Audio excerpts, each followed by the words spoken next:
Hello everybody and welcome back to Red Eagle Politics. Make sure to like this video down below and subscribe to the channel if you are new. So today we're going to be doing our last 2024 presidential prediction before the midterms. I know, because we have a lot of things to focus on, and honestly the midterms are more important. We got to focus what's in front of us, particularly the primary season, which is coming up just within a couple of months or so, which is really exciting. And I wanted to do this video because we know not a lot is going to change. We know Biden's approval rating, low 40s at best. Donald Trump still in the public eye, and he still has an approval rating in the 40s, actually probably going up because a lot of people are feeling nostalgic for Donald Trump, especially for a multitude of reasons, mainly because of the current state of our country, the current state of the stagnant hyperinflation economy that we're seeing right now. And as a result, it seems as if Donald Trump is leading a lot of these 2024 polls by like 10 points, which he wasn't even leading them in 2016 or 2020 at any point of the cycle. So do I think Trump's going to win by 10 nationally in 2024? Not necessarily, but I do think he's going to win the popular vote. And I do believe that Biden is going to be who he runs against because they know that Kamala Harris, trot her out there, she's not going to do very well.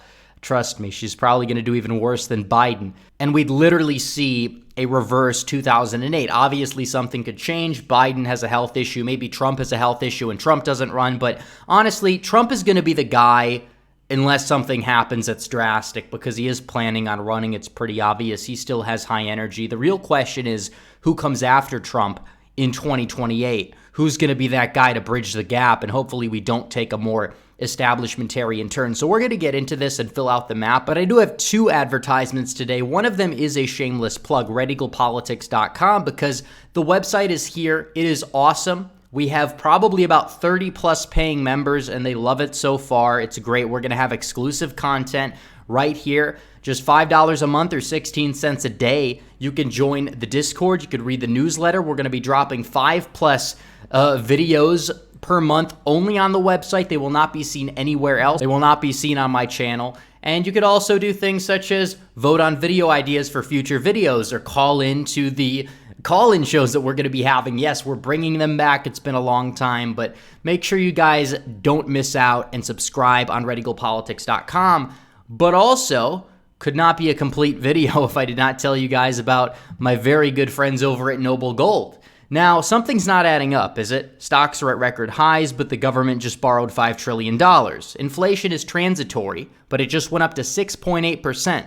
But how much did your wages go up? Not as much, huh? Gas and electricity bills climbing. A precious metals IRA with Noble Gold will help you avoid the worst of this. And this month, Noble Gold is giving away a free America the Beautiful solid silver 5-ounce coin with any qualifying plan you start. Start by calling 877-646-5347 or visit noblegoldinvestments.com. So here we go. The 2024 election, my final prediction I'm going to be doing this year before the midterms in terms of a presidential election prediction. So obviously, we'll fill out the states that will likely be in the safe Democratic column, as we see here. A lot of the eastern seaboard and the western seaboard are going to be safe blue, as well as Illinois and the state of New York and Maine's 1st congressional district.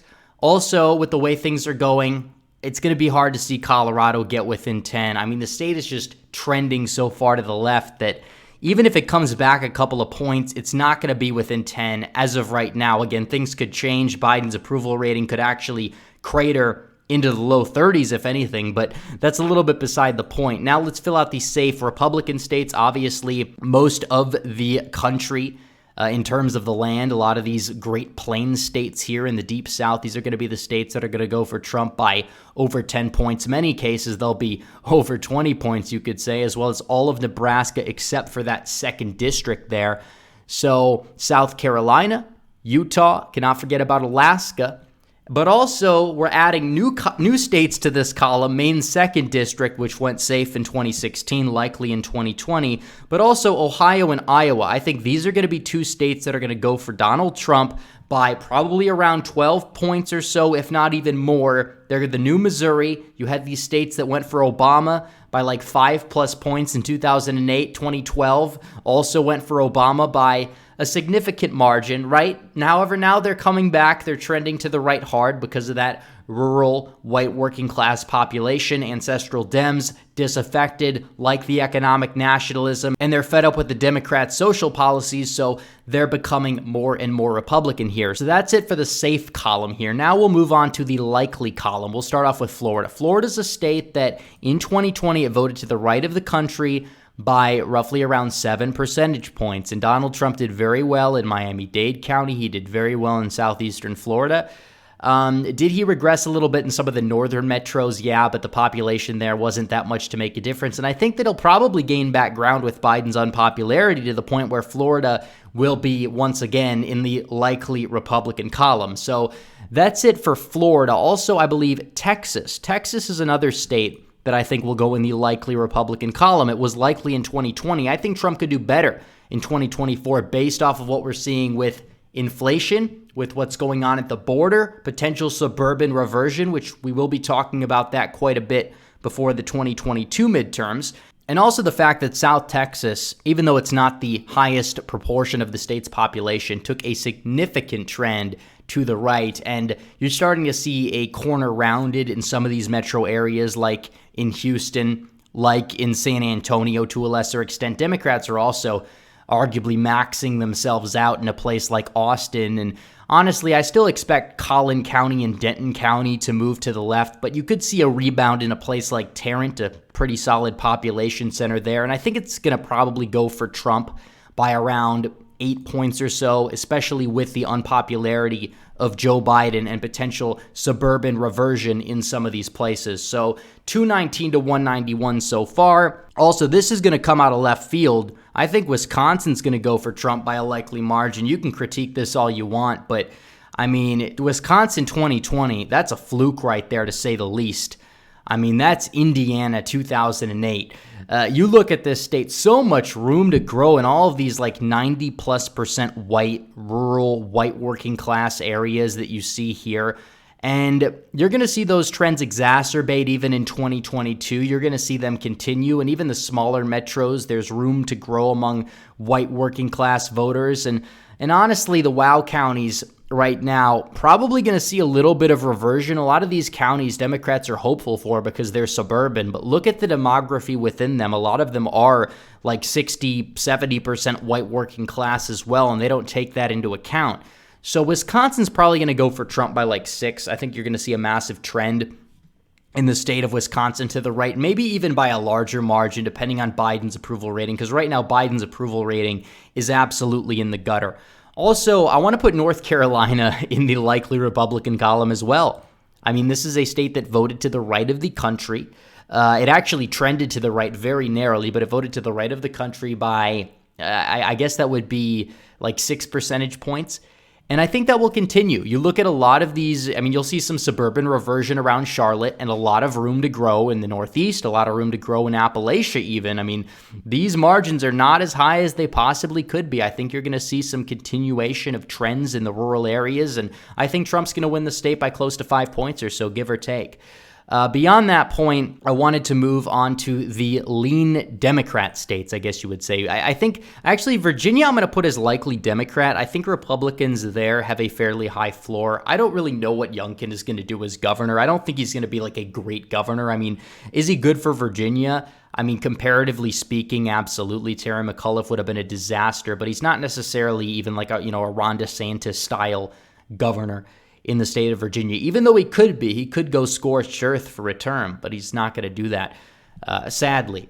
But I still think that, Republicans have potential for a little bit of suburban reversion. Nova is like maxed out, and Biden's approval rating is dipping significantly across the state as well. I think Biden probably wins it by like 7, but it's going to be closer than last time, even with some of these trends that we're seeing here. So 245 to 204. Now let's do the lean Democrat states. I'm going to start off with Minnesota. I think Minnesota is going to be lean Democrat.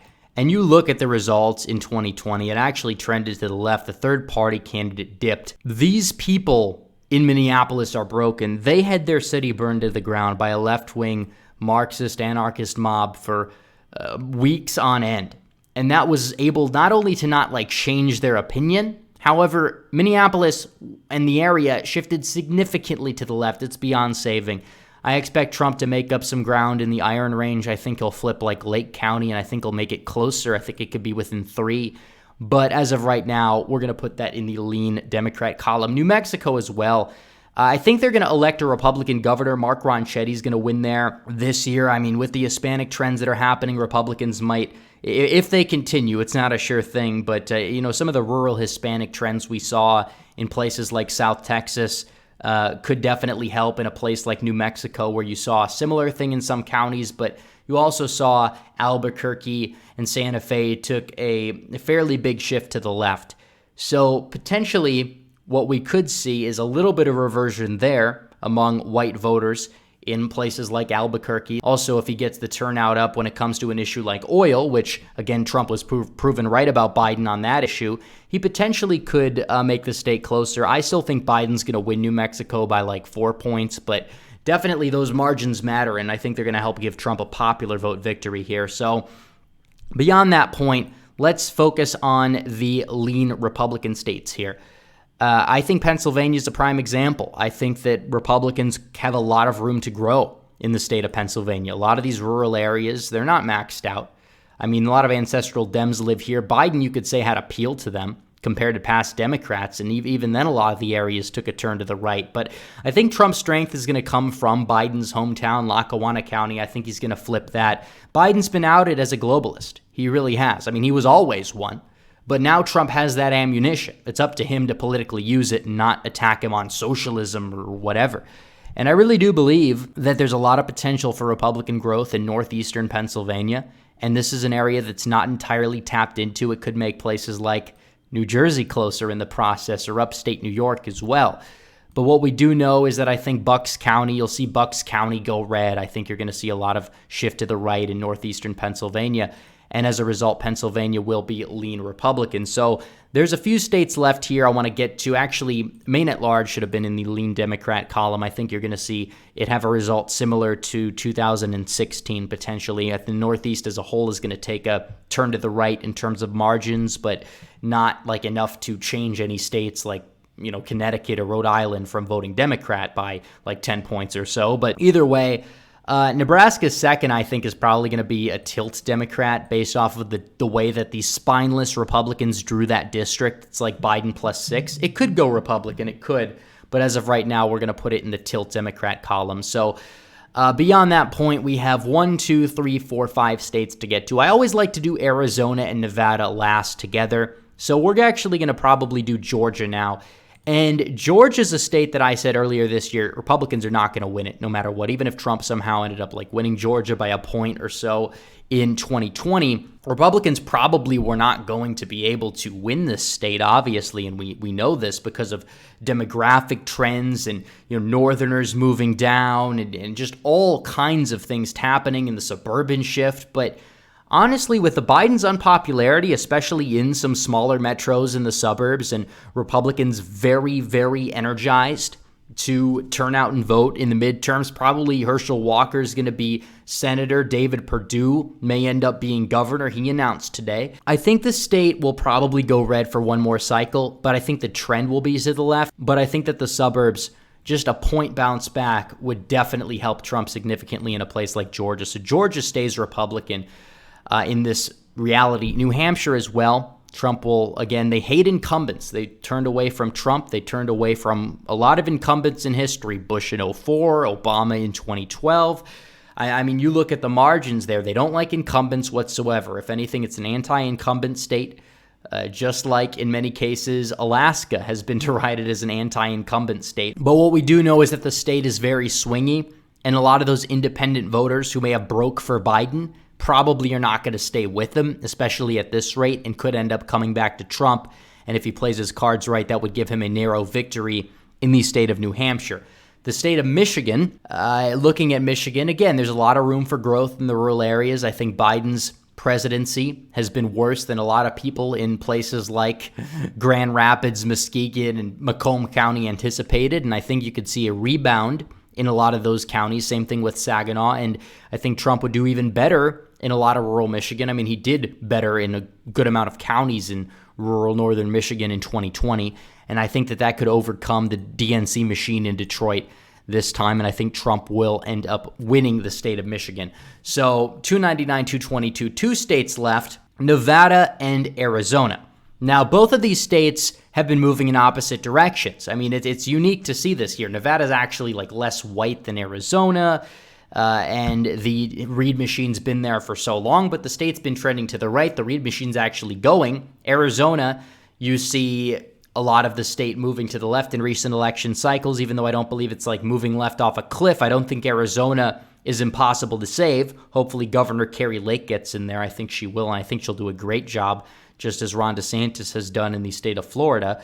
And I think both of these states are going to go for Donald Trump in 2020. Nevada, the new white whale, I think that will flip. I think Arizona will flip as well, and I think Nevada is going to vote to the right of Arizona, actually. Actually, I think that both will probably be lean Republican, but Biden's administration has been this bad. Red wave imminent.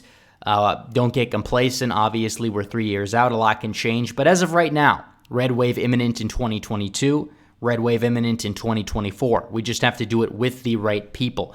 So anyways, guys, thanks for watching this video. Please like this video down below, comment down below, and subscribe to the channel. Hit the bell for notifications so you never miss another video. Follow me on social media. The links are all in the description down below. And join the website so you get all those epic benefits. So anyways, guys, thanks for watching. Red Eagle out.